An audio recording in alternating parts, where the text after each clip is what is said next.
পরম করুণাময় অসীম দয়ালু আল্লাহর নামে শুরু করছি। ইসলামিক কালচারাল সেন্টার দাম্মান মহান আল্লাহর অশেষ রহমতে আল কোরআন এবং সহিহ হাদিসের আলোকে সঠিকভাবে ইসলাম ধর্ম শিক্ষা দেওয়া এক অনন্য প্রতিষ্ঠান।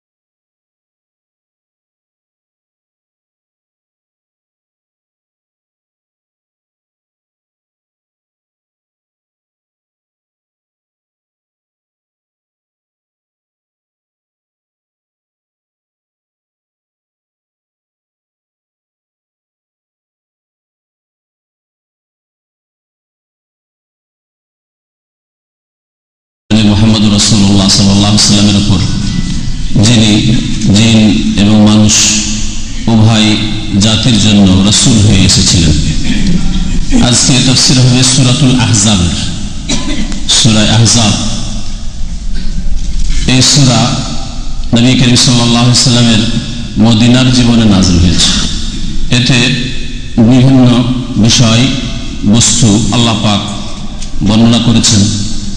তার মধ্যে মূল বিষয়বস্তু, যে বিষয়কে কেন্দ্র করে এর নামকরণ হয়েছে আহজাব, তা হচ্ছে খন্দকের যুদ্ধ। খন্দকের যুদ্ধ। আহজাব হিজবুনের জামা বা বহুবচন। হিজবুন মানে দল। আল্লাহ পাক মানুষ এবং জিনকে দুই ভাগে ভাগ করেছেন। হিজবুল্লাহ আল্লাহ পাকের দল, যারা আল্লাহর দ্বীনের কাজ করে, আল্লাহর বিধান মোতাবেক জীবন যাপন করে। আর হিজবুশ শয়তান, যারা আল্লাহ দ্রোহী, আল্লাহর বিধানের বাস্তবায়ন করে না, আল্লাহর বিধানে বিশ্বাসী নয়, আল্লাহর বিধানের হালাল হারামের পরোয়া করে না, আদেশ নিষেধ মেনে চলে না, তারা হচ্ছে হিজবুশ শয়তান। সে মানুষ হোক অথবা জিন হোক। হিজবুন মানে দল। আজকাল বিভিন্ন পলিটিক্যাল পার্টিকে আরবি ভাষাতে হিজব বলা হয়।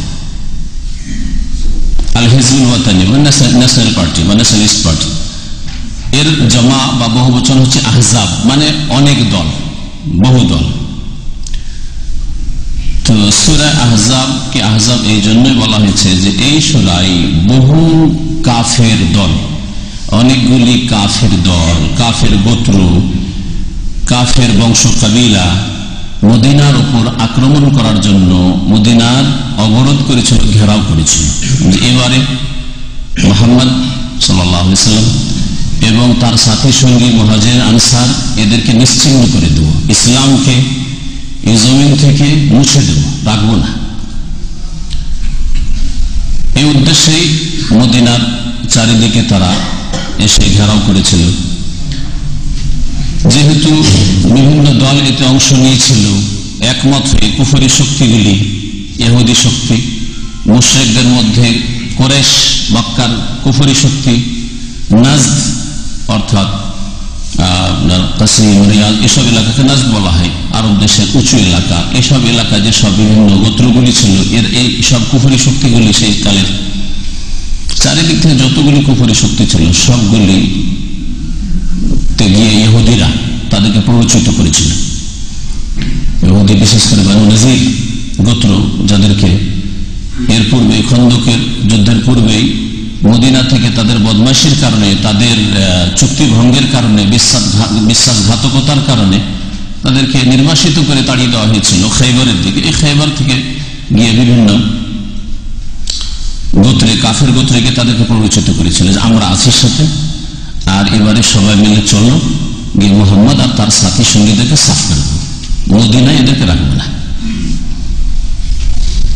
এদের ভিতরে মুনাফিকরাও সাথ দিয়েছিল। আর মদিনার মধ্যে যে কুরাইজা গোত্র ইহুদি তখনও ছিল, তারাও সাথ দিয়েছিল ভিতর। বাইরের কাফের মুশরিক শক্তিগুলি তো ছিল, কিন্তু ইহুদি, বাইরের খাইবারের ইহুদি বানু নাজির এই শক্তি, আর মদিনার ভিতরে অবস্থানকারী তখন এই বানু কুরাইজা গোত্র, এই ইহুদি শক্তি সবগুলি বাতিল শক্তি ইসলামকে আল্লাহর জমিন থেকে নিশ্চিহ্ন করে দেওয়ার জন্য বদ্ধপরিকর হয়ে এসে মদিনার ঘেরাও করেছিল। এই জন্য এই যুদ্ধকে গাজওয়াতুল আহজাব বলা হয়, মানে বিভিন্ন দল গোত্রের আক্রমণ মদিনার উপর যুদ্ধ। আর এই যুদ্ধের অপর নাম হচ্ছে কি বলতে পারেন? গাজওয়াতুল খান্দাক, পরীক্ষার যুদ্ধ। কারণ এই যুদ্ধে নবী করিম সাল্লাল্লাহু আলাইহি ওয়াসাল্লাম সাহাবায়ে কেরামদেরকে নিয়ে সালমান ফারসি রাদিয়াল্লাহু তাআলা আনহুর পরামর্শে, কারণ এইভাবে প্রতিরক্ষার ব্যবস্থা করত পারস্য দেশের লোকেরা, এই অভিজ্ঞতা সালমান ফারসির কাছে ছিল। তার পরামর্শে নবী করিম সাল্লাল্লাহু আলাইহি ওয়াসাল্লাম যেই দিক থেকে মদিনায় শত্রুদের প্রবেশের সম্ভাবনা ছিল সেই দিকটা গর্ত খনন করে, পরীক্ষা খনন করে প্রতিরক্ষার হেফাজতের ব্যবস্থা করেছিলেন। মদিনার চারিদিকে গর্ত খনন করা হয়নি, কারণ যারা মোটা খায়, মোটা বুঝে, অল্প পড়ে, তারা মনে করে যে খন্দক মানে হয়তো মদিনার চারিদিকে হয়তো গর্ত খনন করে হেফাজত করা হয়েছিল, এমন নাই। মদিনার অধিকাংশ দিক পাহাড়ে ঘেরা, সেসব দিক থেকে ঢোকার কোনো অবকাশ মদিনায় ছিল না।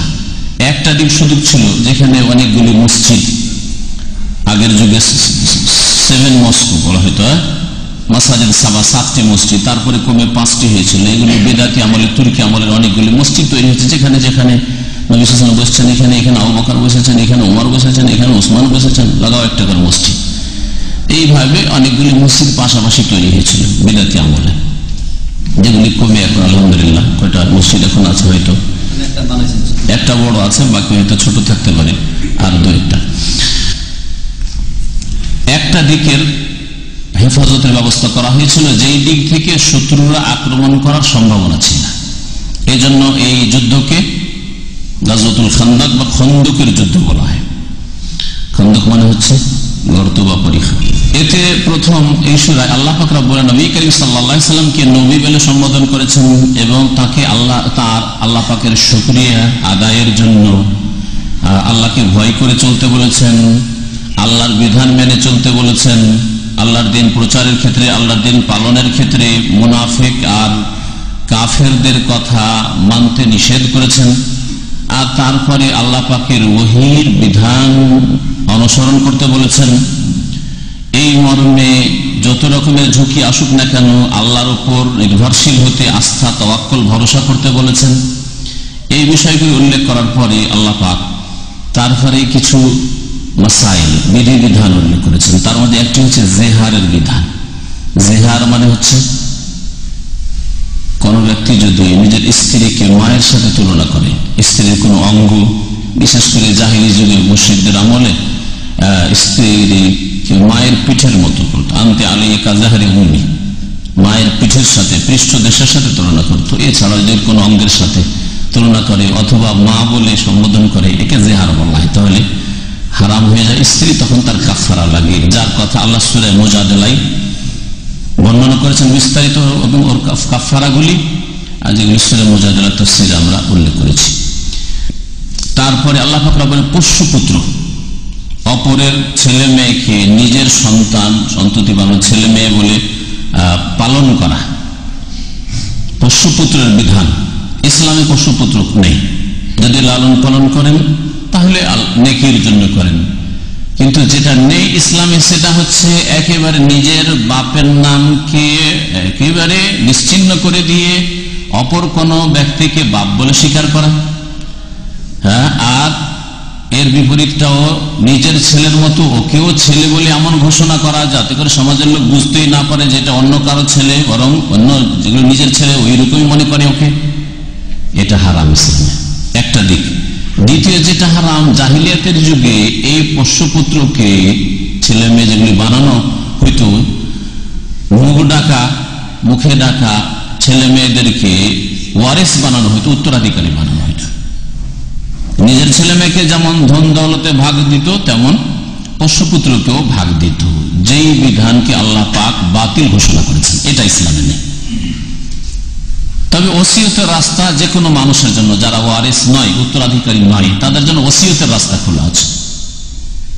যেমন স্কুল মাদ্রাসা মসজিদের জন্য, ইসলামের খেদমতের জন্য ওসিয়তের রাস্তা খোলা আছে, যে কোনো ব্যক্তির জন্য ওসিয়তের রাস্তা খোলা আছে। আর সেটা নিজের ধন সম্পদের 1/3 অংশের বেশি হবে না, তার কমই হবে, তার মধ্যেই থাকবে।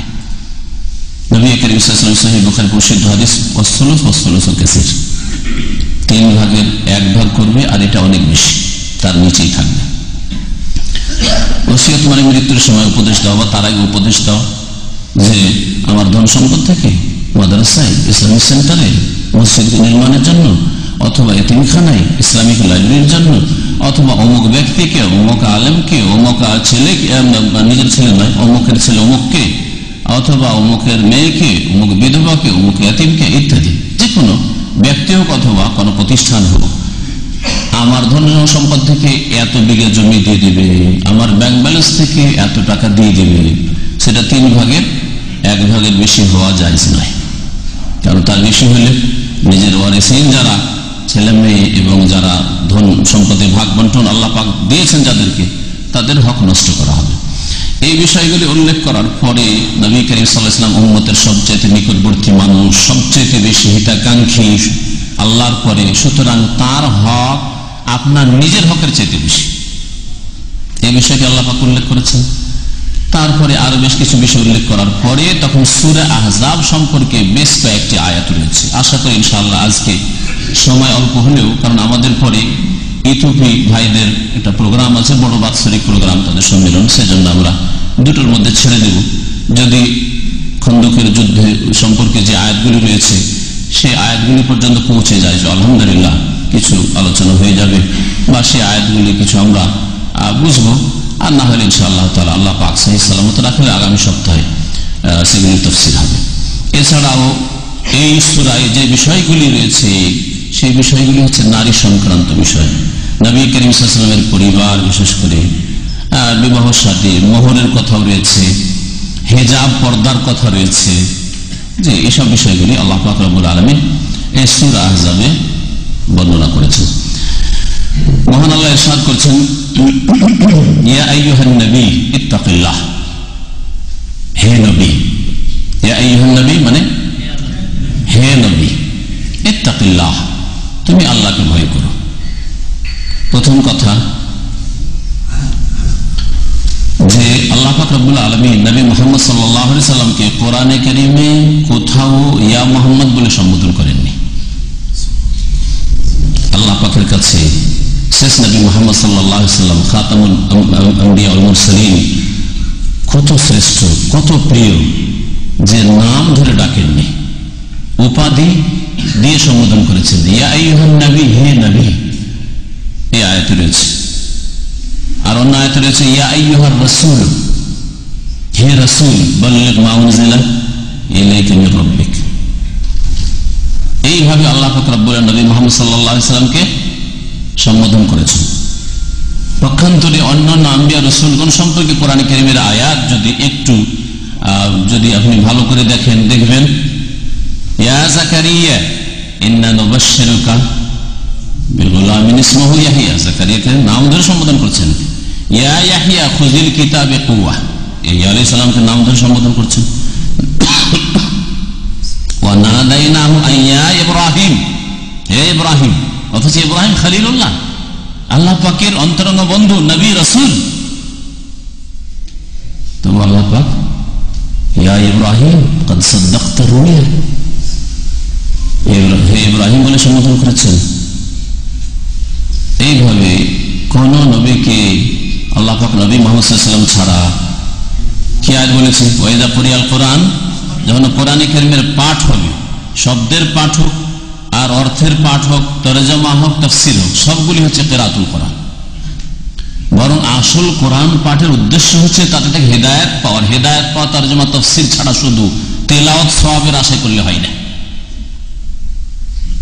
ফাসতামিউ লাহু, আল্লাহ বলছেন মনোযোগ দিয়ে শোনো, শুধু শোনো না, ফাসমাউ মানে শোনো, আর ফাসতামিউ মানে মনোযোগ দিয়ে শোনো, আর ওয়া আনসিতু নীরব থাক, লাআল্লাকুম তুরহামুন, তাহলে আল্লাহর রহমত পাবে। ইয়া আইয়ুহান নবী, হে নবী, ইত্তাকিল্লাহ, আল্লাহকে ভয় কর। ইত্তাকিল্লাহ আজকালকার আরবদের মাঝে এটা গালির মতো হয়ে গেছে, তাই না? অথচ নবীকে আল্লাহ বলছেন ইত্তাকিল্লাহ, আল্লাহকে ভয় করো। ইত্তাকিল্লাহ মানে আল্লাহকে ভয় করো। আল্লাহকে ভয় করো পাপ থেকে বেঁচে থাকার মাধ্যমে, জাহান্নাম থেকে, আল্লাহর আযাব থেকে বাঁচার জন্য প্রচেষ্টা চালানোর মাধ্যমে। ইত্তাকিল্লাহ, আল্লাহকে ভয় করো। তাহলে কথা তো ভালো, হ্যাঁ, এটা তো উপদেশ। আল্লাহ উপদেশ দিতে বলছে, ওয়াযাক্কির, উপদেশ দাও। তাহলে এই ধারণা ভুল অজ্ঞ লোকদের, যারা মনে করে কোন লোককে যদি বলে ইত্তাকিল্লাহ মানে আপনি তাকে যেন খারাপ ভাষা বললেন না, আপনার মেজাজ তার গরম হয়ে যাবে, না, কখনো না। আল্লাহ ইহদিক ইহদিনাস সিরাতাল মুস্তাকিম, আল্লাহর কাছে দোয়া করছেন 5 ওয়াক্ত নামাজের প্রত্যেক রাকাতে, আল্লাহ আমাদেরকে সরল সহজ পথ দেখাও। আর কেউ যদি আল্লাহ ইহদিক বা হাদাকাল্লাহ, আল্লাহ তোমাকে হেদায়েত করুন, এটা গালি হয়ে গেল। এটা গালি নয়, এগুলো তাদের অজ্ঞতা বা ভুল ধারণা। আসলে আল্লাহ তোমাকে হেদায়েত করো, আল্লাহ তোমার ইসলাহ করো, এগুলো হচ্ছে দোয়া। কিন্তু ওরা ক্ষেত্র বিশেষে বুঝে এটা আমাকে গালি দেওয়া হলো। যেমন একটা লোক ভুল কাজ করছে আপনার নজরে, তখন আপনি বলছেন আল্লাহ ইহদিক। অন্যায় কাজ করছে, বাড়াবাড়ি করছে, তখন বলি ইত্তাকিল্লাহ। নামাজের দিকে মসজিদে চলছে আর রাস্তায় বসে আছে, ইত্তাকিল্লাহ, আল্লাহকে ভয় করো। আমাকে ইত্তাকিল্লাহ। মারামারি করছে, বলে ইত্তাকিল্লাহ। অকথ্য ভাষা বলছে, কাউকে থুথু দিচ্ছে, বলছে ইত্তাকিল্লাহ, আল্লাহকে ভয় করে বলছে। আমাকে বলছো, তখন শয়তান বেশি করে ধরে নেয় মানুষ। শয়তান বেশি করে, এমনি রাগের অবস্থায় শয়তান বেশি ধরে। কোন মানুষ বেশি মেজাজ গরম হইলে শয়তান বেশি সুযোগ পায়। আর এই সময়তে যখন তাকে উপদেশ দেওয়া হচ্ছে, তখন শয়তান আরো ওকে কামড়িয়ে ধরছে, যে তোকে ইত্তাকিল্লাহ বলছে, তুই আরো শয়তান হয়ে যায়। আল্লাহ যেন হেদায়েত করেন। প্রথম আল্লাহ পাক আমাদেরকে হেদায়েত করেন এবং আল্লাহকে ভয় করা তৌফিক দান করেন, তারপরে অন্য মুমিন ভাই বোনদেরকে, তারপরে আল্লাহ পাক সারা বিশ্বের মানুষকে, মুসলিম অমুসলিম সকলকে আল্লাহ পাক হেদায়েত দান করেন। ইত্তাকিল্লাহ, আল্লাহকে ভয় করো, অর্থাৎ আল্লাহ পাকের শুকরিয়া আদায় করো তোমার তাকওয়ার মাধ্যমে, গুনাহ থেকে বেঁচে থাকার মাধ্যমে, ভুল ত্রুটি থেকে বেঁচে থাকার মাধ্যমে, নিজের দায়িত্ব পালনে কোন রকমের ত্রুটি না করার মাধ্যমে। ইত্তাকিল্লাহ, আল্লাহ পাকের শুকরিয়া আদায় করো। একটা লোক মুত্তাকি, গুনাহ থেকে বেঁচে আছে, নবী করিম সাল্লাল্লাহু আলাইহি সাল্লাম থেকে বেশি মুত্তাকি দুনিয়াতে কেউ পয়দাই হয়নি। নবী সাল্লাল্লাহু আলাইহি ওয়াসাল্লাম বলেননি আনা আখশাকুম লিল্লাহ ওয়া আতকাকুম মিন, আমি সবচেয়ে বেশি আল্লাহকে ভয় করি আর সবচেয়ে বেশি আমি পরেজগার তোমাদের মধ্যে। সবচেয়ে বেশি মুত্তাকি, সবচেয়ে বেশি আল্লাহর ভয় ভীতি অন্তর রাখি, সবচেয়ে বড় মুত্তাকি রাসূলুল্লাহ সাল্লাল্লাহু আলাইহি ওয়াসাল্লাম। তারপরে আল্লাহ ইত্তাকিল্লাহ বলছেন। তাহলে আমার মতো কোন আলেমকে, মাদ্রাসা পড়া মানুষকে, কোন হাফেজকে যদি কেউ বলে আল্লাহকে ভয় করেন, আরে আমাকে আল্লাহকে ভয় করেন বললে আপনি কে? আরে আপনি নিজের চরকায় তেল দেন। এরকম কথা আমাদের দেশের লোকেরা বলে না, বেকুফ না? নবী করিম সাল্লাল্লাহু আলাইহি ওয়াসাল্লাম আল্লাহ পাক বলেছেন ইত্তাকিল্লাহ। তো ইত্তাকিল্লাহ মানে আল্লাহ পাকের তাকওয়া যে তোমার মধ্যে আছে সেটাকে আরো স্থায়িত্ব করো, তার উপর অটল হয়ে যাও, সেটাকে আরো মজবুত করো, সামান্য এদিক ওদিক হয়ে যাও না। ইত্তাকিল্লাহ। আর আল্লাহকে ভয় করার প্রমাণ হচ্ছে যে কোনো বাতিল শক্তির, বাতিল কথার সামনে ঝুঁকে যাবে না। ওয়ালা তুতিল কাফিরিন, সুতরাং তুমি কাফেরদের কথা মানিও না, কাফেরদের আনুগত্য করিও না। ওয়াল মুনাফিকিন, এবং মুনাফিকদের আনুগত্য করিও না। কাফের মুনাফিকের আনুগত্য করিও না। এই আয়াতে নেগেটিভ পজিটিভ দুটোই আছে, তাই না? তাহলে ইসলাম হচ্ছে হা এবং নায়ের নাম, শুধু হায়ের নাম নয়। যেমন একদল ইসলামের প্রচারের দোহাই দিয়ে তারা বলে না, নেগেটিভ কথাবার্তা বলবে না, এটা ঠিক নয়, এটা ঠিক নয়, এটা শিরক, এটা বিদআত, এটা করিও না, এটা ছেড়ে দাও, এটা ঠিক হচ্ছে না, এরকম কথা তাদের করছেই নেই। চেনেন তাদেরকে? হ্যাঁ, এটা ইসলামের তরিকা নাই। বরং কালেমা তাইয়্যিবাতে প্রথম নেগেটিভ আছে, লা আছে, তাই না? নেগেটিভ, বাতিল ইলাহ নেই ইল্লাল্লাহ, আল্লাহ ছাড়া সব বাতিল বাকিগুলো। কালেমা তাইয়্যিবাতে নেগেটিভ পজিটিভ আছে, ইতিবাচক নেতিবাচক আছে। আর এই আয়াতে সূরা আযাব প্রথম আয়াতে ইত্তাকিল্লাহ, আল্লাহকে ভয় করো, আল্লাহ পাকের হুকুম। আর নেগেটিভ ওয়ালা তুতিল কাফিরিন ওয়াল মুনাফিকিন, কাফের মুনাফিকের কথা মানিও না, নেগেটিভ। তাহলে ঈমান সম্পূর্ণ হবে। নামাজ পড়ো, পাপ করিও না, ঠিক না?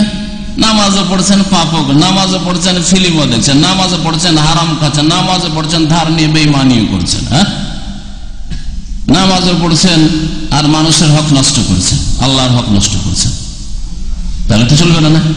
তাহলে ইসলাম পজিটিভ নেগেটিভের নাম।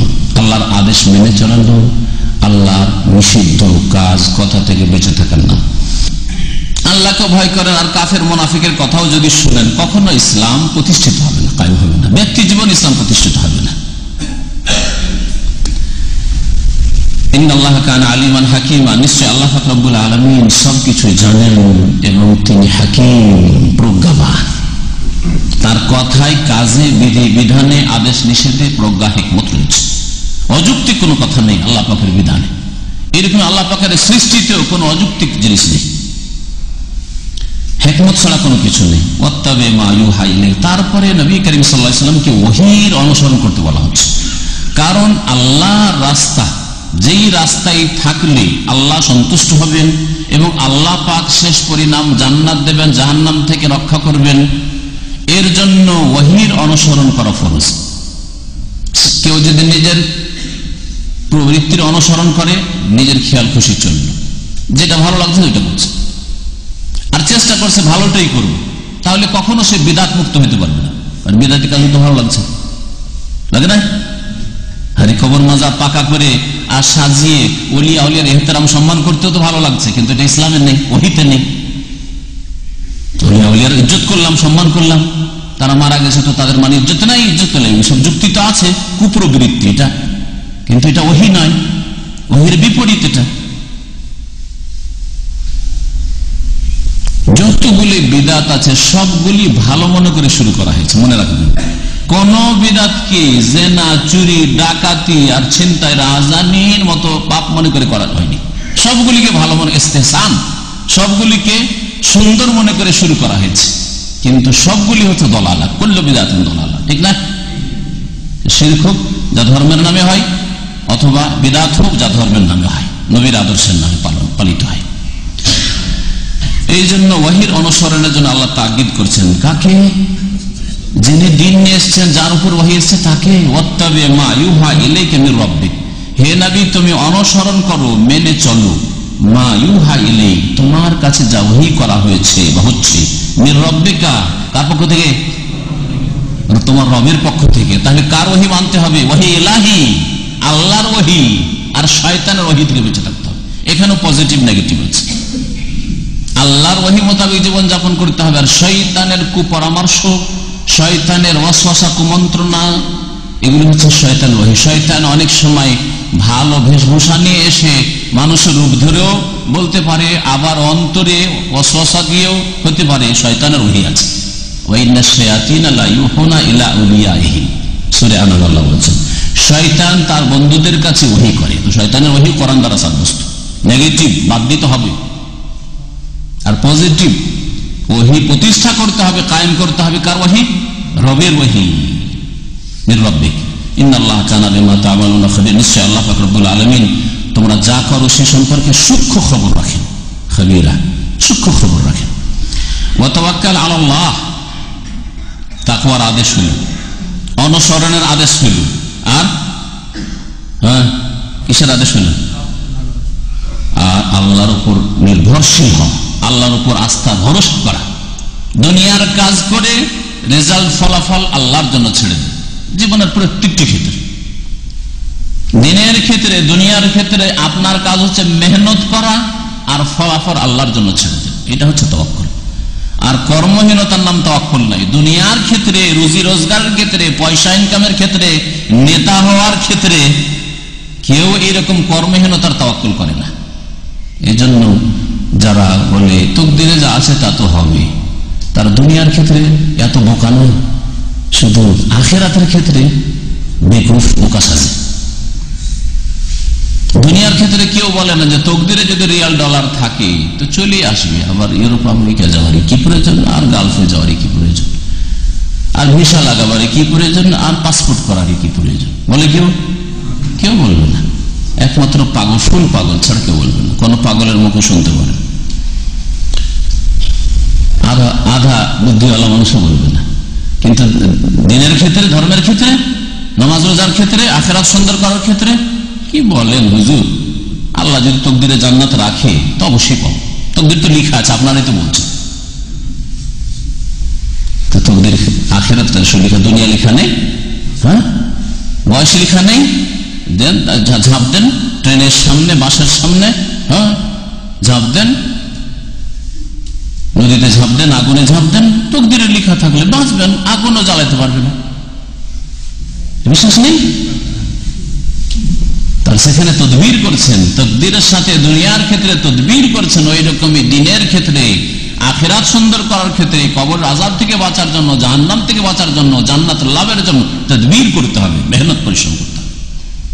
ওয়াজাহিদু ফিল্লাহি হাক্কা জিহাদিহি, প্রচেষ্টা চালাও আল্লাহর সন্তুষ্টির জন্য, যেমন প্রচেষ্টা চালানো উচিত, হাক্কা জিহাদি আল্লাহ বলছেন। ওয়া তাওয়াক্কাল আলাল্লাহ, আল্লাহর উপর আস্থা ভরসা করো, কাজকর্ম করে আল্লাহর উপর ভরসা করো ফলাফলের জন্য। ওয়া কাফা বিল্লাহি ওয়াকিলা, কাজ সম্পাদনের জন্য আল্লাহ পাকই যথেষ্ট। কাফা বিল্লাহি, যারা ভাষাবিদ, গ্রামারের পণ্ডিত, তারা বলেছেন বাটা এখানে অতিরিক্ত জায়দা, কাফা আল্লাহ ওয়াকিলা, আসলে এজন্য অর্থটা এইভাবেই করা হয়, আল্লাহ পাক কাজ সম্পাদনের জন্য যথেষ্ট, কাফা আল্লাহ ওয়াকিলা।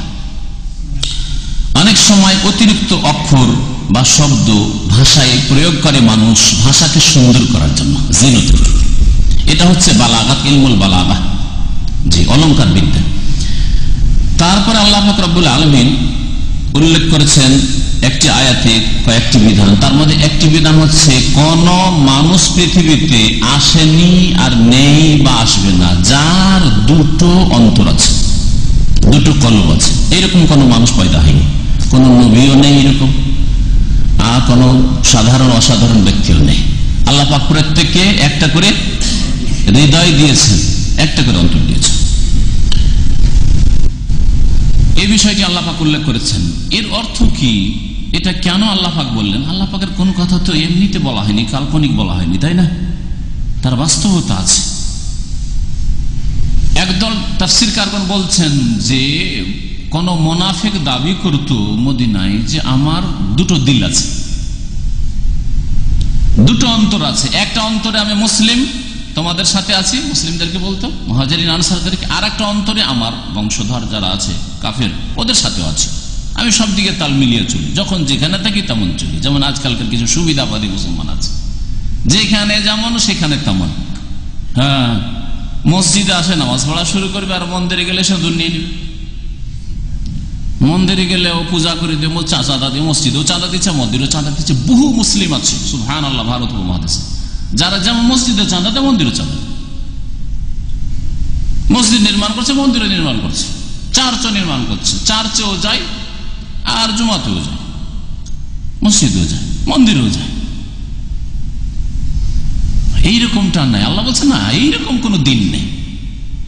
কলব একটা, হৃদয় একটা, সুতরাং হয় ইমান থাকবে নয় কুফরি থাকবে। মুনাফিকি থাকলেও কুফরি, আর কুফরি অস্বীকার থাকলেও কুফরি। মুখে শুধু ইসলাম স্বীকার করলে হবে না, অন্তর থেকে ইসলাম মানতে হবে এবং তা পালন করতে হবে। কোন কোন তাফসীরকারগণ আবার বলেছেন মুহাম্মদ সাল্লাল্লাহু আলাইহি সাল্লাম সম্পর্কে কারো ধারণা ছিল যে তার দুটো দিল আছে, এই ভ্রান্ত ধারণা দূর করার জন্য। যাই হোক, যে কোনো কিছু হোক, যদি এরকম কিছু থাকে তাহলে তার খণ্ডন উদ্দেশ্য। আর অন্যান্য তাফসীরকারগণ বলছেন যে এইরকম কোনো ব্যাপার নেই, আর এই জন্য এই আয়াত নাযিল হয়নি বা এর কোনো এরকম শানে নুজুল নেই। বরং এই বিষয়টি আল্লাহ উল্লেখ করেছেন, সামনে যে বিষয়গুলি উল্লেখ করেছেন আরো দুটো বিষয়, দুটি হুকুম বিধান, সেগুলির ভূমিকা স্বরূপ। কেমন, মনোযোগ দিয়ে শুনতে হবে। তারপরে আল্লাহ পাক একটা বিষয় উল্লেখ করেছেন, সেটা জেহার। এর আগে বললাম না, জেহার মানে নিজের স্ত্রীকে মায়ের সাথে তুলনা করা। স্ত্রীকে আদর করতে করতে বলছেন যে তোমার চেহারাটা একেবারে আমার মায়ের মতো লাগে, ছোটকালে আমার মাকে দেখতাম তোমার মতোই ছিল। হ্যাঁ, তোমার পেট পিঠ, তোমার শরীর, বডিটা আমার মায়ের মতো লাগে। হারাম বলা। বা তুমি আমার মা, আদর করতে করতে ও মা, মা, হারাম। শুধু এইরকম না, কত রকমের যে মুসলিম পাবেন আল্লাহ জানেন। এক মুসলিম ফাসিকের কথা শুনেছিলাম কোন এককালে, যে স্ত্রীকে খুব মারধর করত, আর যখন মারধর করতে লাগতো তা বলছে শালি বাপ বল, বাপ বল, বাপ বল, জি হ্যাঁ, যতক্ষণ পর্যন্ত বাপ না বলে তো ততক্ষণ মার বন্ধ করতো না। দেখছি যে মার থেকে বাঁচলে ওকে বাপ বলতে হবে। হ্যাঁ, বাবুজি বাবুজি, আব্বাজি আব্বাজি আব্বাজি, এই করতে শুরু করতো। হারাম কাবিরা গুনাহ, এগুলি কাবিরা গুনাহ। এতে স্ত্রী হারাম হয়ে যাবে যতক্ষণ পর্যন্ত জেহারের কাফারা না দেবে। যে জেহারের কাফারার কথা বললাম কোন সূরা আছে? সূরা মুজাদিলা। স্ত্রীকে মায়ের সাথে তুলনা করলে ধারণা ছিল জাহিলি যুগে সে মা হয়ে যায়, স্ত্রী মা। তাহলে এক ব্যক্তি দুটো জিনিস হয়ে গেল, তাই না? এক ব্যক্তি মানে ব্যক্তি হচ্ছে সে আসলে স্ত্রী, আর সে মায়ের সাথে তুলনা করার জন্য অথবা মা বলার জন্য বা মেয়ে বলার জন্য সে মা হয়ে গেল, এটা হয় না। যেমন একটা লোকের অন্তরে দুটো দিল হয় না, একটা লোকের পেটে বা একটা লোকের বুকে দুটো হৃদয় হয় না, কলব হয় না, ঠিক তেমনি একটা মানুষ, একজন মহিলা দুই রকম হতে পারে না, যে মা হয়ে গেল আবার স্ত্রী, এটা হতে পারে না। দুই এর এক। স্ত্রী কখনো মা বললে মা হয়ে যাবে না, বরং হারাম কথা বলেছো, কাবিরা গুনাহ করেছো, সেজন্য তার কাফারা দিতে হবে। বুঝলেন? তাহলে ভূমিকা স্বরূপ আল্লাহ বলেছেন আগের কথাটি। আর একটি বিষয় কি আল্লাহ উল্লেখ করেছেন? পোষ্যপুত্রের কথা। পোষ্যপুত্র সম্পর্কে জাহিলি যুগের কাফের মুশরিক বিদিনদের যেটা বিশ্বাস ছিল, সেটা কোন ছেলেকে পশুপুত্র বানিয়ে নিলে কি হয়ে যায়? সেটা আসলে নিজের পোলা হয়ে যায়, নিজের বেটা হয়ে যায়, নিজের ছেলে হয়ে যায়। এই যে ধারণা ছিল নিজের মেয়ে হয়ে যায়, কোন মেয়েকে যদি লালন পালন করে নিলে, এটা হয় না। কারণ এটা হইলে তার বাপ কয়টা হয়ে যায়? দুটো হয়ে যায়। একটা যেই বাপ জন্মদাতা, আর তুমি যেহেতু পালন করলে সেজন্য তুমি এক বাপ হয়ে গেলে, তো দুটো বাপ। হ্যাঁ, এটা হয় না। যেমন এক মানুষের বুকে দুটো অন্তর হয় না, দুটো কলব হয় না, দুটো হৃদয় হয় না, ঠিক তেমনি একজন ছেলে অথবা মেয়ে দুই বাপ হয় না। বুঝতে পেরেছেন? এবারে আল্লাহ পাক তার ভূমিকা স্বরূপে কথা বলেছেন। দেখুন আল্লাহ পাক কি বলছেন, মা জাআলাল্লাহু লিরাজুলিন মিন কালবাইনি ফি জাওফিহি। আল্লাহ পাক সৃষ্টি করেননি কোন ব্যক্তির জন্য মিন কালবাইনি দুটো হৃদয়, ফি জাওফিহি তার পেটের ভিতরে, মানে তার বুকে, তার বক্ষে দুটো আল্লাহ পাক হৃদয়, হার্ট তৈরি করেননি। একটা মানুষের একটা হার্ট আছে। ওমা জাআলা আজওয়াজাকুম আল্লাহি তুযাহিরুনা মিনহুন্না উম্মাহাতিকুম। আর তোমাদের স্ত্রীদেরকে যাদের সাথে তোমরা জেহার করে ফেলেছো, যাদেরকে তোমাদের মায়ের পিঠের সাথে তুলনা করেছো, উম্মাহাতিকুম তোমাদের মা আল্লাহ পাক বানিয়ে দেননি। স্ত্রীকে মায়ের সাথে তুলনা করলে বলি আল্লাহ পাক তোমাদের মা বানিয়ে দেবেন, এটা করেননি আল্লাহ পাক। তাহলে এই জাহিলি ধারণা হচ্ছে বাতিল। ওমা জাআলা আদইয়াকুম আবনাআকুম। আদইয়া দাঈউনের জমা বহু বচন হচ্ছে আদইয়া। দাঈ মানে মুখে ডাকা পুত্র, দাঈ দায়াদু মানে ডাকা, আর দাঈউন মানে পোষ্যপুত্র যা মুখে ডাকে। প্রচলন ছিল ছোট থেকে মানুষ করলে ওর ছেলে হয়ে গেল। গ্রামের লোক, এলাকার লোক কেউ জানে না, আর ও নিজেকেও আসল বাপের কথা বলেন না, কে তোমার বাপ, অমুখী বাপ, কেউ চেনে না যে এটা অন্যের ছিল। এটা জায়েজ নাই, আগেই বলেছি, এটাও জায়েজ নাই। আর এর উপর ভিত্তি করে তাকে ওয়ারেস, উত্তরাধিকারী বানানো, আসল ছেলে মেয়েদের মতো করে ভাগ দেওয়া জমি জায়গা ধন সম্পদে, এটাও জায়েজ নয়। আল্লাহ পাক বলছেন, ওমা জাআলা আদিয়াকুম, তোমাদের পোষ্যপুত্রদেরকে আল্লাহ পাক বানাননি তোমাদের সন্তান, আবনাআকুম তোমাদের সন্তান বানাননি, পোষ্যপুত্র তোমাদের সন্তান নয়। যালিকুম কাউলুকুম বিআফওয়াহিকুম। এসব কথা যদি বলো যে অমুক অমুকের ছেলে, অথচ সে ছেলে না পোষ্যপুত্র, তাহলে এটা তোমাদের মুখের বুলি। কাউলুকুম বিআফওয়াহিকুম, তোমাদের কথা এটা তোমাদের মুখের। বিআফওয়াহ, ফামুনের জামা হচ্ছে আফওয়াহ। ফামুন আসলে ছিল ফাউহুন, আর ফাউহুনের জামা হচ্ছে আফওয়াহ। আল ইয়াউমা নাখতিমু আলা আফওয়াহিহিম। আল্লাহ সূরা ইয়াসিনে বলেছেন, আজকে কিয়ামতের দিনে তাদের মুখগুলিতে কি করে দেব?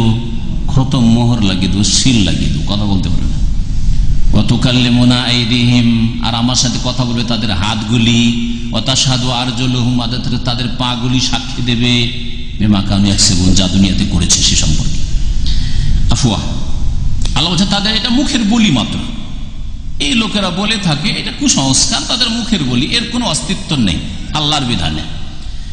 ওয়াল্লাহু ইয়াকুলুল হক, আল্লাহ পাক যা বলেন তা সত্য, আল্লাহ সত্য কথা হক কথা বলেন, ন্যায়সঙ্গত কথা বলেন। ওয়াল্লাহু ওয়া হুয়া ইয়াহদিস সাবিল, আর তিনি সঠিক পথ দেখিয়ে থাকেন।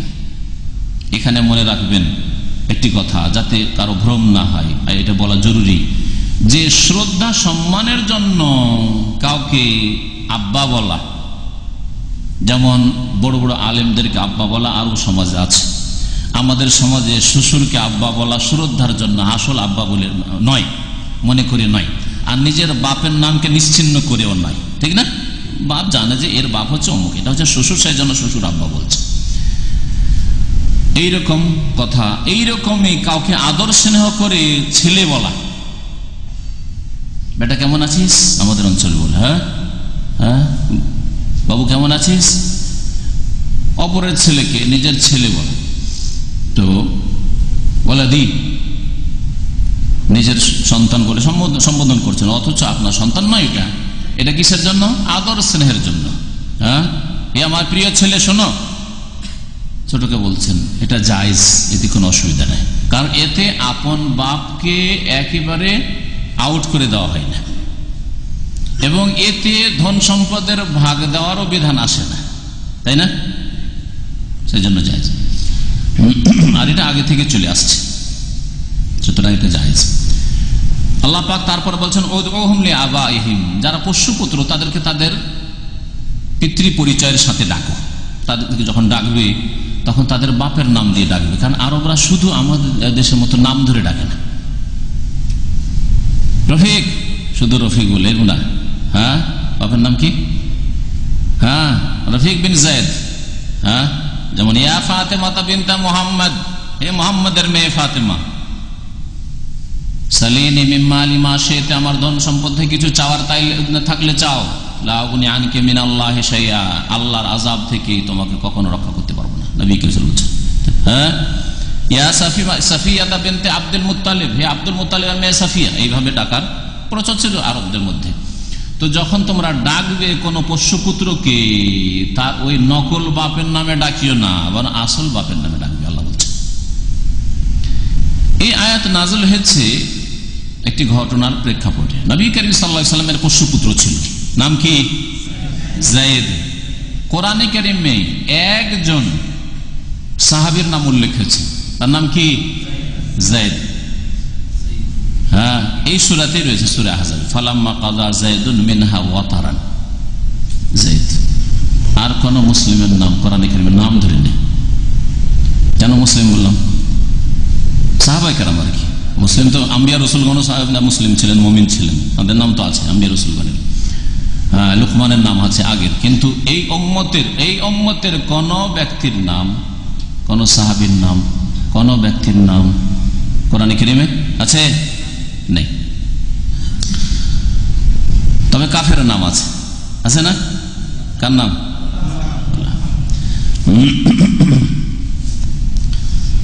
তো আল্লাহ পাক বলছেন যে বাপের নাম দিয়ে ডাকবে। তো জাহিলিয়াতের জামানায় নবী সাল্লাল্লাহু আলাইহি ওয়াসাল্লাম পোষ্যপুত্র বানিয়েছিলেন যায়েদকে, আর যায়েদ নবী সাল্লাল্লাহু আলাইহি ওয়াসাল্লাম বাড়িতে লালিত পালিত এমন ভাবে পরিচিত হয়েছিলেন তিনি নবীর সাথে, যে যায়েদ ইবনে মুহাম্মদ বলে লোকেরা ডাকত।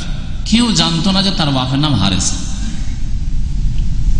ইসলাম আসার পরে যখন এই বিধান রহিত করা হইল, তখন সাহাবায়ে কেরামদেরকে বলা হলো, তোমরা আর যায়েদ বিন মুহাম্মদ বলবে না। কি বলবে? যায়েদ বিন হারেসা। যদি বাপের নাম জানা থাকে তাহলে বাপের নাম দিয়ে ডাকবে, যায়েদ বিন হারেসা বলবে। আর যদি না জানা থাকে বাপের নাম, তাহলে অন্য পরিচয় যেটা জানো, অমুকের গোলাম, হ্যাঁ, অমুকের বন্ধু, এইভাবে অমুকের মিত্র, এইভাবে বলেন। আল্লাহ পাক অমুকের ভাই ইত্যাদি। আল্লাহ পাক বলছেন, হুয়া আকসাতু ইনদাল্লাহ, তাদের বাপের পরিচয় দিয়ে ডাকবে, এটা আল্লাহর নিকট বেশি নাই সঙ্গত, এটা নাই নীতি। ফাইন লাম তা'লামু আবাআহুম, তাদের বাপের নাম যদি না জানো, পিতৃ পরিচয় জানা নেই, ফা ইখওয়ানুকুম ফিদ্দীন, তাহলে তোমাদের দ্বীনি ভাই, তোমাদের দ্বীনি ভাই। এই দ্বীনি ভ্রাতৃত্ব এক মুসলিমের আর এক মুসলিমের সাথে আছে কি নেই? প্রত্যেকের সাথে আছে না কিছু ব্যতিক্রম? হ্যাঁ, এমনকি নবী রাসূলগণের সাথে সম্পর্ক আছে না নেই? আম্বিয়া রাসূলগণ আমাদের ভাই কিনা? ইন্নামাল মুমিনুনা ইখওয়া, নিশ্চয় মুমিনরা পরস্পর ভাই। একে অপরের ভাই। তাহলে এই ভ্রাতৃত্ব মুহাম্মদ রাসূলুল্লাহ সাল্লাল্লাহু আলাইহি ওয়াসাল্লামের সাথেও আছে, এই ভ্রাতৃত্ব মুসা ঈসা নূহের সাথেও আছে, নাই আলাইহিমুস সালাম। কিন্তু আমাদের দেশের বিদআতপন্থীরা বলে নবীকে ভাই বলা যাবে না, নবীকে ভাই বললে মানহানি করা হইল। অথচ নবী করিম সাল্লাল্লাহু আলাইহি ওয়াসাল্লামের সহিহ বুখারীতে হাদিস রয়েছে, সহিহ মুসলিমে রয়েছে, তিনি নিজে উম্মতকে ভাই বলে সম্বোধন করেছেন। সাহাবায়ে কেরামদেরকে একদিন বলছেন, ওয়াদাতু লাউ আন্নানা রাআইনা ইখওয়ানানা, আমাকে খুব ভালো লাগতো যদি আমার ভাইদেরকে আমি দেখতে পেতাম, একবার এক নজর যদি আমি দেখতে পেতাম আমার ভাইদেরকে। কি বললেন? নবী করিম সাল্লাল্লাহু আলাইহি ওয়াসাল্লাম বললেন। তখন সাহাবীরা বলে, ইয়া রাসূলুল্লাহ আলাসনা ইখওয়ানাক, আমরা কি আপনার ভাই নই? আমরা তো আপনার ভাই। ইন্নামাল মুমিনুনা ইখওয়া, মুমিনরা পরস্পর ভাই। তখন নবী সাল্লাল্লাহু আলাইহি ওয়াসাল্লাম, বাল আনতুম আসহাবি, তোমরা শুধু ভাই না, ভাইয়ের পরে আরেকটা তোমাদের উপাধি আছে, তোমরা আমার সঙ্গী সাথী সাহাবী। ওয়া ইখওয়ানিল্লাযীনা লাম ইয়াতু বা'দু, আর আমার ভাই ওই সব লোকেরা যারা আমার সাথী সঙ্গী হবে না, আমার পরে আসবে, এখনো আসেনি। লাম ইয়াতু বা'দু মানে এখন পর্যন্ত যারা আসেনি দুনিয়াতে, কিয়ামত পর্যন্ত। তা নবী করিম সাল্লাল্লাহু আলাইহি ওয়াসাল্লাম নিজ উম্মতের মুমিন মুমিনাতকে ভাই বোন বললেন না বললেন না? আর বেরেলভিরা বলে যে এরা কাফের যারা বলবে নবীকে ভাই। অথচ আল্লাহ বলেন ইন্নামাল মুমিনুনা ইখওয়া, আর নবী বলছেন যে আমার ভাইরা পরে আসবে।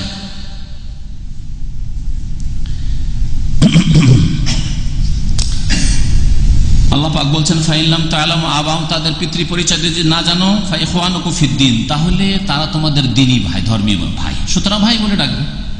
ওয়া মাওয়ালিকুম, এবং তোমাদের তারা বন্ধু। মাওলার বহুবচন হচ্ছে মাওয়ালি, তোমরা তোমাদের বন্ধু, কারো গোলাম আজাদকৃত, অথবা কারো বন্ধু মিত্র, ওই বলে অমুকের বন্ধু, অমুক গোত্রের বন্ধু, বিশেষ বন্ধু তো তার সাথে আছে, অমুকের দোস্ত, সুবিধা নেই এইরকম পরিচয় দিতে। কিন্তু অমুকের ছেলে অথচ তার বাপ জানো না বলবে না। এইরকম যারও সন্তান বাপ জানা নেই, আর হয়তো ওই জেনাকারী নাম জানা আছে, সেও তার বাপ না, কারণ সে হারাম কাজ করেছে, সুতরাং সে বাপ না। তার বাপ নাম বলবে না যে অমুক তার বাপ, ওই জেনাকারীর নামও বলবে না যে অমুক তার বাপ, আর একটা বানানো বাপ বলবে না যে অমুক তার বাপ। তাদেরকে তাদের মায়ের সাথে সম্পৃক্ত করবে ডাকার ক্ষেত্রে। ওয়ালাইসা আলাইকুম জুনাহুন ফিমা আখতাতুম বিহি, আল্লাহ পাক বলছেন তোমরা যেসব ভুল ভ্রান্তি করেছো তাতে তোমাদের কোনো গুনাহ নেই, বা ভুল ভ্রান্তি যদি করে দাও তাহলে তোমাদের গুনাহ নেই। যদি অনিচ্ছাকৃত ভুল হয়ে যায় তাহলে আল্লাহ পাক ধরবেন না। অতীত হোক বা হঠাৎ করে বেরিয়ে যায়, মুখ দিয়ে হঠাৎ করে বেরিয়ে গেল যায়েদ বিন মুহাম্মদ, অনিচ্ছাকৃত, আল্লাহ ধরবেন না। এখন কোন মানুষ পোষ্যপুত্র বাড়িতে রেখেছে আর তার আসল বাপের নাম জানেন, হঠাৎ করে বেরিয়ে যায় এটা অমুকের ছেলে, পরে চিন্তা করলে এটা তো আমি অনিচ্ছাকৃত বললাম, ইচ্ছা করে বললাম, তাহলে গুনাহ নেই। কিন্তু ইচ্ছা করে যদি জেনে শুনে জানছো যে এটা আসলে বাপ নাই, তারপরে যদি বলো যে এটা অমুকের বাপ আর আসল বাপের পরিচয় না দাও, তাহলে অবশ্যই গুনাহ। যখন এতে গুনাহ নাই তাহলে জেনে শুনে বললে কি হবে? গুনাহ হবে। তাই আল্লাহ পাক বলছেন ওয়ালাকিন মা তাআম্মাদাত কুলুবুকুম, তবে গুনাহ হবে। লাকিন মানে কিন্তু, কিন্তু গুনাহ হবে কিসে? মা তাআম্মাদাত কুলুবুকুম, তোমাদের অন্তর যদি ইচ্ছা করে বলে, অন্তরের সংকল্পের সাথে যদি বলো, জেনে শুনে সুস্থ মস্তিষ্কে বুঝে সুঝে বলছে যে এটা অমুকের পোলা, এটা অমুকের ছেলে, অমুকের বেটা, অথচ অমুকের বেটা নয়, তাহলে গুনাহগার হইতে হবে। আল্লাহ পাকের বিধান আপনি লঙ্ঘন করলেন। ওয়া কানা আল্লাহু গফুরুর রহিম, আল্লাহ পাক রব্বুল আলামিন অতি মার্জনাকারী, বড় দয়াবান। তারপর আল্লাহ পাক ইরশাদ করেছেন আন-নাবিয়্যু আউলা বিল মুমিনিনা মিন আনফুসিহিম ওয়া আজওয়াজুহু উম্মাহাতুহুম, নবী করিম সাল্লাল্লাহু আলাইহি ওয়াসাল্লাম সমস্ত মুমিন মুমিনাতের তাদের প্রাণ চাইতেও বেশি, তাদের নিজেদের চাইতেও বেশি নিকটবর্তী। কোন দিক থেকে? ভালো করে শুনে রাখেন, হিতাকাঙ্ক্ষী হওয়ার দিক থেকে, তাদের কষ্টে ব্যথিত হওয়ার দিক থেকে, দরদি হওয়ার দিক থেকে, তাদের কল্যাণ কামনার দিক থেকে, তাদের সাহায্য সহযোগিতার দিক থেকে, এটা একটা দিক। আর আরেকটা দিক হচ্ছে নবী করিম সাল্লাল্লাহু আলাইহি সাল্লামকে ভালোবাসার ক্ষেত্রে তোমরা নিজের জান প্রাণ চাইতে বেশি ভালোবাসবে কাকে? মুহাম্মদ রাসূলুল্লাহ সাল্লাল্লাহু আলাইহি ওয়াসাল্লামকে। এটা হচ্ছে অর্থ। এর অর্থ কবর পূজারীরা বানিয়ে নাই কি, যে নবী তোমাদের জান চাইতে বেশি নিকটবর্তী তোমাদের গুপ্ত খবর রাখার ক্ষেত্রে, তোমাদের গোপনীয় জিনিস জানার ক্ষেত্রে, তোমাদের আমল আকীদা সম্পর্কে, তোমাদের জীবনযাপন সম্পর্কে, তোমাদের হাল হকিকত সম্পর্কে, তোমরা সুখে আছো না দুঃখে আছে, সবকিছু নবী জানেন। তুমি যতটা জানো তোমার সম্পর্কে, কি অবস্থায় আছি, রোগী না ভালো না মন্দ, সুখে না দুঃখে না শোকে, তার চাইতে বেশি নবী তোমার সম্পর্কে জানেন। দেখলেন কোরআনের অপব্যাখ্যা। মুসলিম বিদাতিরা কোরআনের শব্দের যদি বিকৃতি না ঘটাইতে পারে, অর্থের বিকৃতি ঘটিয়ে জাতিকে গুমরাহ করেছে, বহু মানুষকে গুমরাহ করেছে। ইহুদি নাসারাদের অনুসরণ করেছে। এই ক্ষেত্রে ইহুদি নাসারারা তাওরাত ইনজিলের শব্দেরও বিকৃতি ঘটিয়েছে, রদবদল করেছে, আর অর্থেরও বিকৃতি ঘটিয়েছে। যেমন বেদে নারাশংসা, মানে মুহাম্মদ সাল্লাল্লাহু আলাইহি ওয়াসাল্লাম অধিক প্রশংসিত, নারাশংসা। মুহাম্মাদের অর্থ হচ্ছে নারাশংসা। তারা অর্থের বিকৃতি, না না এটা মুহাম্মদ নাই, এটা অন্য কাউকে বোঝানো হয়েছে। অর্থের বিকৃতি ঘটায় ব্রাহ্মণরা, যাতে করে হিন্দুরা বুঝতে না পারে, জনসাধারণ, যে বেদেও মুহাম্মদ সাল্লাল্লাহু আলাইহি ওয়াসাল্লামের কথা বলা হয়েছে, লুকিয়ে রাখে। এই চরিত্র মুসলিম উম্মতের যারা গুমরাহ পথভ্রষ্ট বিদআতপন্থী শিরক বিদআত করে তাদের মধ্যে রয়েছে। আর মান তাশাব্বাহা বিকওমিন ফাহুয়া মিনহুম, যেই জাতি অন্য জাতির সাথে বিজাতির সাথে সাদৃশ্যতা রাখবে তাদের দলভুক্ত হবে কিয়ামতের দিনে, তাদের দলে শামিল হবে, তাদের সাথে তাদের হাসর হবে, তাদের সাথে তাদেরকে যেতে হবে জাহান্নামে।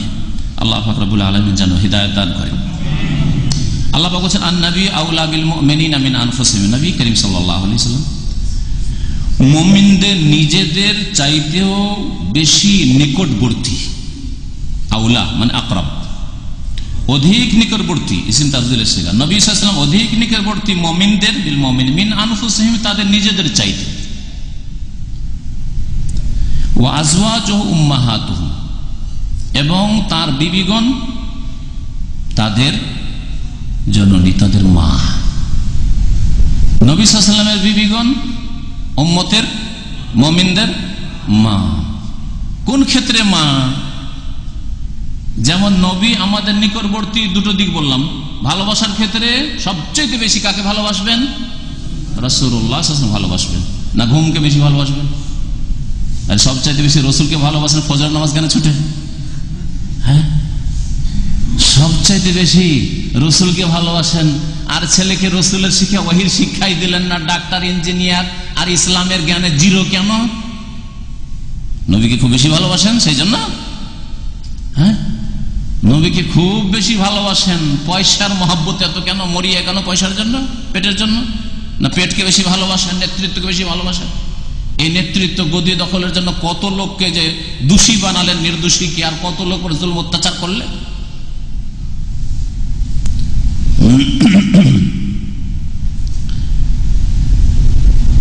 নবী সাল্লাল্লাহু আলাইহি সাল্লামকে নিজের প্রাণ চাইতে বেশি যদি কেউ না ভালোবাসে, তাহলে সে কামিল মুমিন হতে পারে। লা ইউমিনু আহাদুকুম হাত্তা আকুনা আহাব্বা ইলাইহি মিন ওয়ালিদিহি ওয়া ওয়ালাদিহি ওয়ান নাসি আজমাইন। নবী করিম সাল্লাল্লাহু আলাইহি ওয়াসাল্লামের প্রসিদ্ধ হাদিস, সহিহ বুখারী সহিহ মুসলিমের। কি বলছেন? অতক্ষণ পর্যন্ত তোমাদের কেউ খাঁটি মুমিন হবে না, হাত্তা আকুনা আহাব্বা ইলাইহি, যতক্ষণ পর্যন্ত তার নিকট সবচেয়ে বেশি প্রিয় ব্যক্তি আমি না হয়ে যাব। মিন ওয়ালিদিহি, তার বাপ মায়ের চাইতে, ওয়া ওয়ালাদিহি, তার ছেলে মেয়েদের চাইতে, ওয়ান নাসি আজমাইন, আর সমস্ত মানুষের চাইতে। ধন, মাল, ইজ্জত, আবরু, নেতৃত্ব, দুনিয়ার খ্যাতি, সমস্ত কিছুর চাইতে প্রিয় কে হবেন? রাসূলুল্লাহ সাল্লাল্লাহু আলাইহি ওয়াসাল্লাম। তাহলে আসল মুমিন হতে পারবে। একবার উমর রাদিয়াল্লাহু তাআলার ঘটনা জানা আছে। কি বলেছেন? ইয়া রাসূলুল্লাহ, যখন এই হাদিস শুনলেন, আনতা আহাব্বু ইনদি মিন কুল্লি শাই ইল্লা নাফসি, আপনাকে সবচেয়ে বেশি ভালোবাসি, দুনিয়ার সমস্ত কিছুর চাইতে, সবার চাইতে বেশি আপনি আমার কাছে প্রিয়, তবে আমার জানটা, আমার প্রাণটা সবচেয়ে বেশি প্রিয়। কারণ চাচা আপনার জান বাঁচা, তাই না? নিজের জানটা সবার কাছে প্রিয়। আপনি মুখে তো বলে দিলেন যে নবী সবচেয়ে প্রিয়, কিন্তু প্র্যাকটিক্যাল হইতে হবে এটা। নবীর হেফাজতের জন্য সাল্লাল্লাহু আলাইহি ওয়াসাল্লাম নবী করিম সাল্লাল্লাহু আলাইহি ওয়াসাল্লামের হেফাজতের জন্য সাহাবায়ে কিরামরা জিহাদের ময়দানে সামনে পিছনে মরে যায়। আমরা আনাস বিন নাজর 80-র বেশি তীর লাগছে, কিন্তু নবীকে যেন একটা তীর না লাগে। এর নাম আছে নিজের জানের চাইতে বেশি নবীকে ভালোবাসে। আর মুখে শুধু নবীকে ভালোবাসে, মিষ্টি মিষ্টি সুন্নত, খুব বেশি তো কিছু টাকা পয়সা বের করে দিতে, দান খায়রাত। আর জানের বিষয় যখন আসবে, না বাবা এইখানে আমি নেই। যেখানে জানমালের ঝুঁকি, শিরক বিদআত সম্পর্কে বললে, তাওহীদের কথা বললে জানের ঝুঁকি আছে, মালের ঝুঁকি আছে, জমি জায়গার ঝুঁকি আছে, দরকার নেই, থাক। নবীর দিন থাকে এখানে। ওটা সৌদি আরবে ছিল, কিছুদিন করেছিলাম দাওয়াতের কাজ। এখন বাংলাদেশে বাংলাদেশের মতো, ইন্ডিয়াতে ইন্ডিয়ার মতো, ঠিক না? কত ভালোবাসেন আপনি নবীকে, সেখানে বোঝা যাবে। নবী করিম সাল্লাল্লাহু আলাইহি ওয়াসাল্লাম বললেন যে ওমর তুমি এখনো খাঁটি মুমিন হইতে পারোনি। তখন আবার ইমানকে তাজা করলেন, আবার ইমান মজবুত করলেন। আমার জানের চাইতে বেশি নবী প্রিয় আমার। এখন আমার জান নবীর জন্য যে কোনো সময় উৎসর্গিত, কোরবানি করব, প্রস্তুত। যখন এই কথা ঘোষণা করলেন ওমর রাদিয়াল্লাহু আনহু, তখন নবী সাল্লাল্লাহু আলাইহি ওয়াসাল্লাম বলে আল আনা ইয়া ওমর, এখন তোমার ইমান কামিল হয়েছে। দুটো বেজে গেছে, সময় শেষ হয়ে গেছে। আয়াত দিয়ে শেষ করি। আল্লাহ পাক রব্বুল আলামিন বলছেন যে নবী বিবিগণ তাদের মা, কোন ক্ষেত্রে মা? মান ইজ্জতের ক্ষেত্রে আর হারাম হওয়ার ক্ষেত্রে। মা যেমন চিরকালের সবচেয়ে শক্ত হারাম, হারাম প্রথম আল্লাহ বলছে হুরমাত উম্মাহাতুকুম, তোমাদের মায়েদেরকে তোমাদের উপর হারাম করা হয়েছে। বিবাহ হারাম না? নবীর বিবিগণ ওই মায়ের মতো হারাম বিবাহ করা। আর মান ইজ্জত, যেমন মায়ের শ্রদ্ধা, বাপের শ্রদ্ধা সবচেয়ে বেশি, দুনিয়ার মানুষের মধ্যে সবচেয়ে বেশি শ্রদ্ধা করবে ওই রকমই নবী সাল্লাল্লাহু আলাইহি ওয়াসাল্লামের বিবিগণে, যারা হায়াতে ছিল তখন আর ইন্তেকালের পরেও ওইভাবে শ্রদ্ধা রাখবে। রাফেজিদের মতো, মুনাফিকদের মতো নবীর বিবিগণকে গালাগালি করবে না, সমালোচনা করবে না, তাদের দোষ তুলে ধরবে না, তারা এই করেছে সেই করেছে। তোমাকে জাস্টিফাই কর, তোমাকে কে বিচারপতি বানাইলা?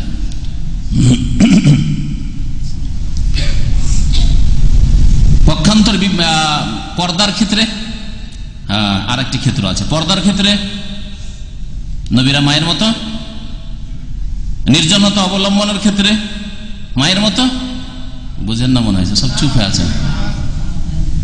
নবী সাল্লাল্লাহু আলাইহি ওয়াসাল্লামের বিবিগণ যখন বেঁচে ছিলেন, অন্য সাহাবীদেরও তো নবীর বিবিগণ মা ছিলেন না আমাদের মতো? যেমন আমাদের মা, অন্য সাহাবীদেরও মা হচ্ছেন কারা? নবীর বিবিগণ। তো নবীর বিবিগণের সাথে নির্জনে বসে গল্প করা কোন সাহাবীর জন্য জায়েজ ছিল? উমরের জন্য আয়েশার সাথে বসে গল্প করা জায়েজ ছিল রাদিয়াল্লাহু আনহু? হ্যাঁ, তাহলে বোঝা গেল নির্জনতার ক্ষেত্রে, সফর করার ক্ষেত্রে নবীর বিবিগণকে নবীর সাহাবীরা নিয়ে সফর করতে পারেন, চলবে না। মাহরাম হওয়ার ক্ষেত্রে না, মাহরাম না। হ্যাঁ, মাহরাম মানে সফর করা যাবে, নির্জনতা অবলম্বন, এইরকম না। কিন্তু হারাম হওয়ার, বিবাহ শাদী হারাম এই ক্ষেত্রে। আর ইজ্জত, ইহতিরাম, সম্মান, শ্রদ্ধার ক্ষেত্রে নবীর বিবিগণ হচ্ছেন উম্মতের মাতা। আল্লাহ পাক তারপরে বলছেন উলুল আরহামে বা'দুহুম আওলা বিবাদিন ফি কিতাবিল্লাহ। আর আত্মীয় স্বজন, নিকট আত্মীয়গণ পরস্পরের অধিক নিকটবর্তী আল্লাহ পাকের বিধানে, ফি কিতাবিল্লাহ, আল্লাহ পাকের বিধানে। মিনাল মুমিনিন ওয়াল মুহাজিরিন, মুমিনদের তুলনায় আর মুহাজিরদের তুলনায়। ইল্লা আন তাফআলু ইলা আউলিয়াইকুম মারুফা, তবে তোমাদের বন্ধুদের সাথে যদি তোমরা ভালো আচরণ করো সেটা আল্লাহ অনুমতি দিচ্ছেন। কানা যালিকা ফিল কিতাব মাসতুরা, এই বিষয়টি আল্লাহ পাকের কিতাব লাউহে মাহফুজে লিখিত রয়েছে, লিপিবদ্ধ রয়েছে। এখন সংক্ষেপে তাফসীর করি, কারণ সময় শেষ হয়ে গেছে। এখানে আত্মীয় স্বজনদেরকে ওয়ারাসাতের ক্ষেত্রে, ধন দৌলতের বন্টনের ক্ষেত্রে পরস্পরের নিকটবর্তী আল্লাহ বললেন।